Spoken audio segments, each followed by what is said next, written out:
अभी आपने एक न्यूज़ देखा होगा, एक पत्नी के द्वारा पति का हत्या कर दिया जाता है। अभी कुछ ही दिन शादी को हुए थे, दोनों लोग हनीमून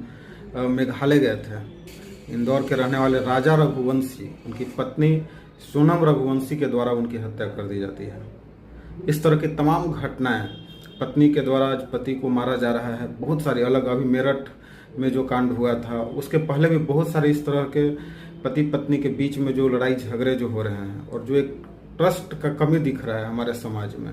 क्योंकि विवाह एक ऐसा है कि दो लोगों का विवाह केवल नहीं होता है,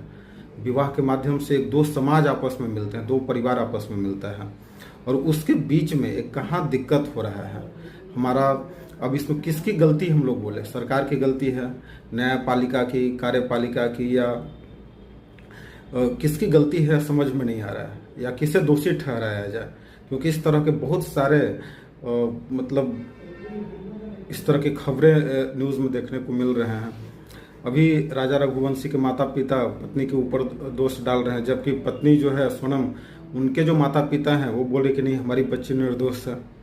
देखिए, सबसे पहले अगर मुझे जहाँ तक लगता है कि जब भी अगर शादी अगर हो इस तरह का, शादी के पहले एक बार जरूर आप, जो लड़की होती है या जो लड़का होता है, किसी मतलब दोनों तरफ से उनकी सहमति को आप जरूर, पेरेंट्स को ध्यान रखना है, उनकी सहमति जरूर होनी चाहिए कि कोई जोर जबरदस्ती करके शादी नहीं करना चाहिए किसी पे, क्योंकि लड़की किसी और को चाहती होगी या लड़का किसी और को चाहता है, और बाद में जबरदस्ती पेरेंट्स अपने दबाव में कि भाई हमारा इज्जत का सवाल है, रिस्पेक्ट का सवाल है, समाज क्या बोलेगा, अब इसके डर से लोग शादी तो कर लेते हैं, लेकिन उसके बाद इस तरह की घटनाएं को अंजाम दिया जा रहा है, और ये काफ़ी ज़्यादा बढ़ रहा है। या अगर शिक्षा व्यवस्था को दोष दिया जाए कि हमारा शिक्षा व्यवस्था इस तरह का है जिसमें भौतिक चीज़ों के बारे में तो सिखाया जा रहा है, बचपन से कोडिंग सिखाने पे जोर डाला जा रहा है, एआई के बारे में बताया जा रहा है, कंप्यूटर साइंस या फिजिक्स केमिस्ट्री, अलग अलग सब्जेक्ट पढ़ाया जा रहा है कि कैसे वो उनका सब्जेक्ट कैसे मजबूत हो, लेकिन लाइफ स्टाइल में जो प्रैक्टिकल इन सारे समस्याओं को कैसे झेला जाए, किस तरह के